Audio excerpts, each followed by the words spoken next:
Taxi Chembur जाएगा. അളിയനൊന്ന് നേരത്തെയാണല്ലോ. ഇന്ന് Saturday അല്ലേ? ഓ, ഞാനതങ്ങ് മറന്നു. ജെസ്സി, അളിയൻ അന്തേരിൽ തന്നെ ഒരു ഫ്ലാറ്റ് റെഡിയാക്കിയിട്ടുണ്ട്. തിങ്കളാഴ്ച കീ കിട്ടും. അത് നന്നായി. ബാങ്കിൽ പോയി വരാൻ എളുപ്പമാ. ഈ ട്രെയിനിലുള്ള യാത്ര വലിയ പാടാ. 2 ആഴ്ച കൊണ്ട് ബോംബെ മടുത്തു. ശീലമായി കഴിഞ്ഞാൽ പിന്നെ എവിടെ വിട്ട് പോവില്ല. അതാണ് മുംബൈ. നീ എന്താടി വല്ലാതിരിക്കുന്നത്? നിനക്ക് എന്താ പറ്റിയേ? സുഖമല്ലേ? ഒന്നുമില്ല. വന്ന ദിവസം മുതൽ ഞാൻ ശ്രദ്ധിക്കുക, നീ ആകെ മാറിയിരിക്കുന്നു. നിന്റെ പഴയ പ്രസരിപ്പും കളിയും ചിരിയും ഒന്നുമില്ല. അത് ഏട്ടന് വെറുതെ തോന്നുന്നതാ. ഏയ്, ക്രിസ്റ്റി പറഞ്ഞത് ശരിയാ. വന്ന അന്ന് മുതലേ ഇവളിങ്ങനെ നാടും വീടും വിട്ടൊരു ഫ്ലാറ്റിൽ ഇങ്ങനെ ഒറ്റയ്ക്ക് ഇരിക്കുമ്പോ ആർക്കെങ്കിലും ഇങ്ങനെ തോന്നും. ഞാൻ പറഞ്ഞതാ, നാട്ടിൽ നിന്ന് വേണമെങ്കിൽ സ്റ്റെല്ലയെ കൂടി വരുത്താന്ന്. അത് വേണ്ട. ഇടി പിണകല്ലേ? ഓക്കെ, നാളെ സൺഡേ അല്ലേ? ഇവിടുത്തെ കിച്ചണ് റെസ്റ്റ്. നാളെ നമുക്ക് എല്ലാവർക്കും കൂടെ ഒന്ന് കറങ്ങാൻ പോകാം. ഓക്കെ, ഇതുപോലെ ഇവിളെയും കൂട്ടി ഇടയ്ക്കൊക്കെ ഒരു ഔട്ടിങ്ങിന് പോകണം. ജീവിതത്തിൽ ഇതൊക്കെ ഒരു രസം. അളിയൻ അറിയാഞ്ഞിട്ടാ ഞാൻ ഇവിളെയും കൊണ്ട് കറങ്ങാത്ത ഒരു സ്ഥലവും ബാക്കിയില്ല അല്ലടേ.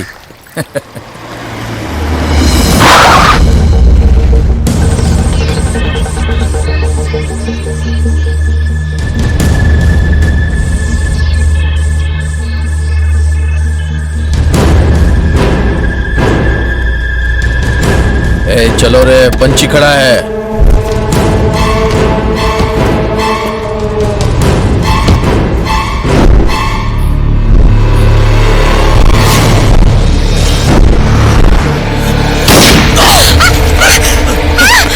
भाग रहा है, पकड़ो रे.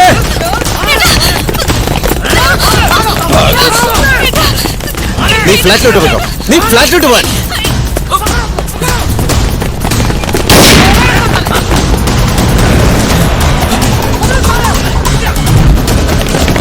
किधर भागेगा रे?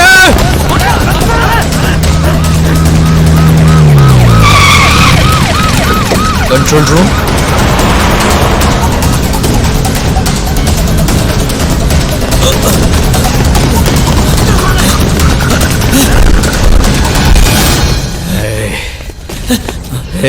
कान भाई मत मारो प्लीज, डोंट शूट मी. साले, तू क्या समझा?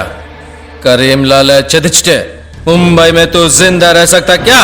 कान भाई, तेरे को लाला जी के पास जिंदा लाने को कहा है. जीवन ओढ़ा. आज के बाद कोई मासूम लड़की को बेच के धंधा नहीं करेगा तू. ए पकड़ो साले.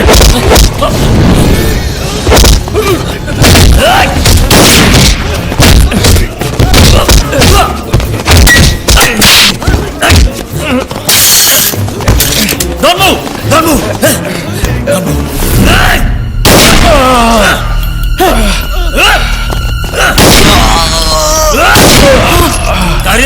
കരിംലാല, അവന് വേണ്ടി നിനക്കൊക്കെ ചാവണ യോഗം.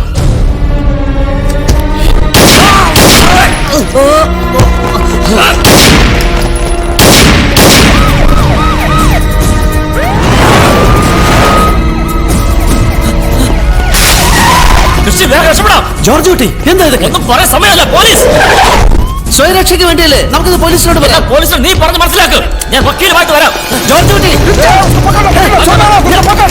Don't move.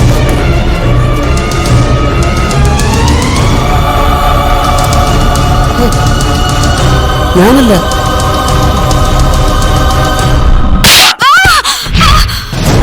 അതേടി, ഞാൻ ചെയ്ത കുറ്റത്തിന് തന്നെയാണ് നിന്റെ ഏട്ടൻ ജയിലിലായത്. എന്റെ ബിസിനസിന് നിന്റെ ഏട്ടൻ മുംബൈയിൽ ഉണ്ടാവാൻ പാടില്ല. നിങ്ങളൊരു ചതിയനാ. ഇത്രയും കാലം നിങ്ങളെ പേടിച്ചിട്ട് ഞാൻ ഏട്ടനോട് പോലും ഒന്നും പറയാതിരുന്നത്.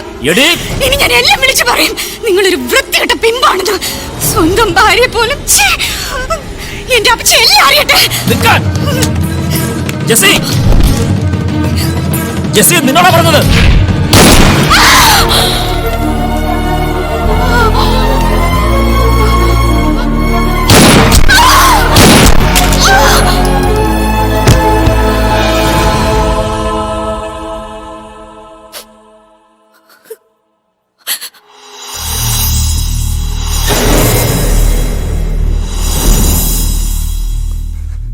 മുംബൈയിൽ വെച്ച് 4-5 പ്രാവശ്യം ഞാൻ ഉപദേശിച്ചിട്ടുണ്ട് ക്രിസ്റ്റിയെ.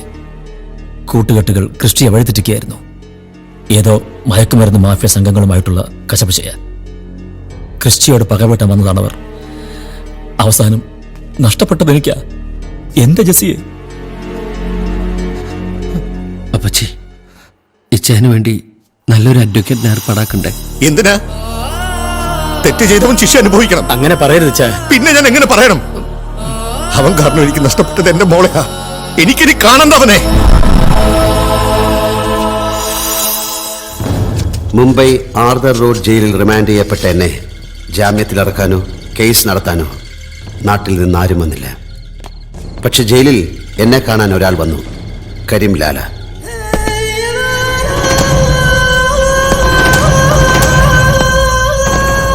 ജോർജ് കുട്ടിയുടെ ശത്രുവായ കരീം ലാല എന്നെ ജാമ്യത്തിലിറക്കി.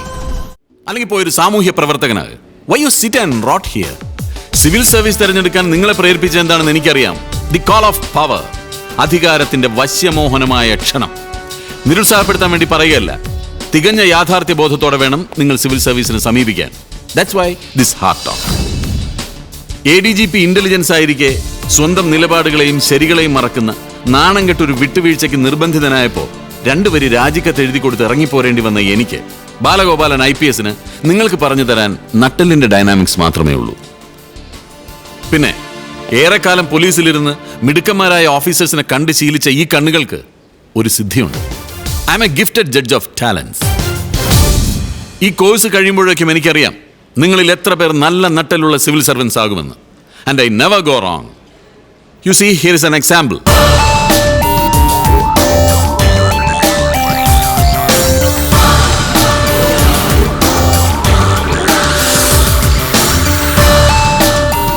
നിരഞ്ജൻ,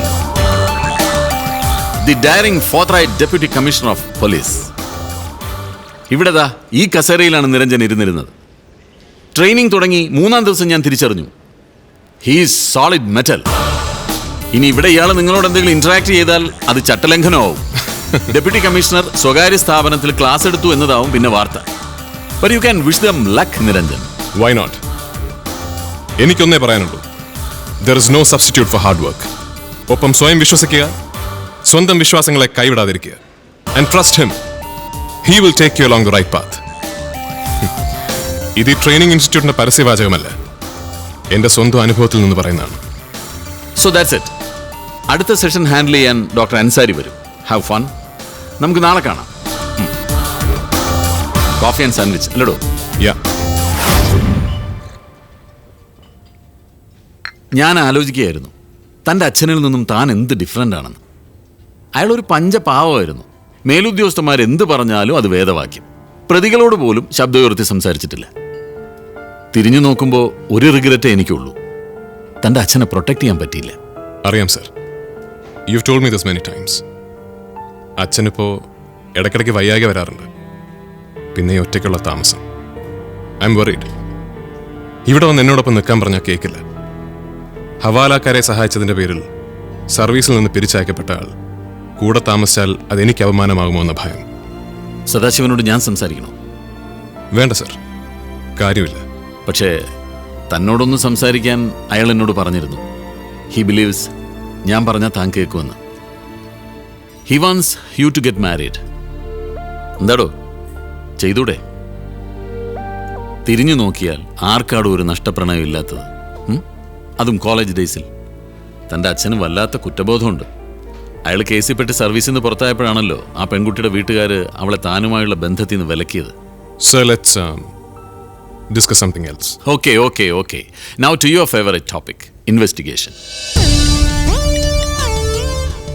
സൈമൺ പാലത്തിങ്കലും മണൽ മാഫിയയും. സ്ട്രേഞ്ച് അല്ലടോ? സാറിനറിയാലോ, ഈ സിറ്റിയിലും സറൗണ്ടിങ്ങിലുമുള്ള മുഴുവൻ ഇല്ലീഗൽ ആക്ടിവിറ്റീസും കൺട്രോൾ ചെയ്യുന്നത് ഈ പാറമട സുഭാഷും ജയപ്രതാപും ചേർന്നാണ്.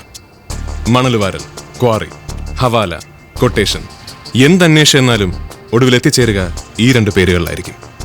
പക്ഷേ ഈ സൈമൺ പാലത്തെങ്കിലും ഇവർ 2 പേരും തമ്മിലുള്ള കൂട്ടുകെട്ട്, now that's a recent development.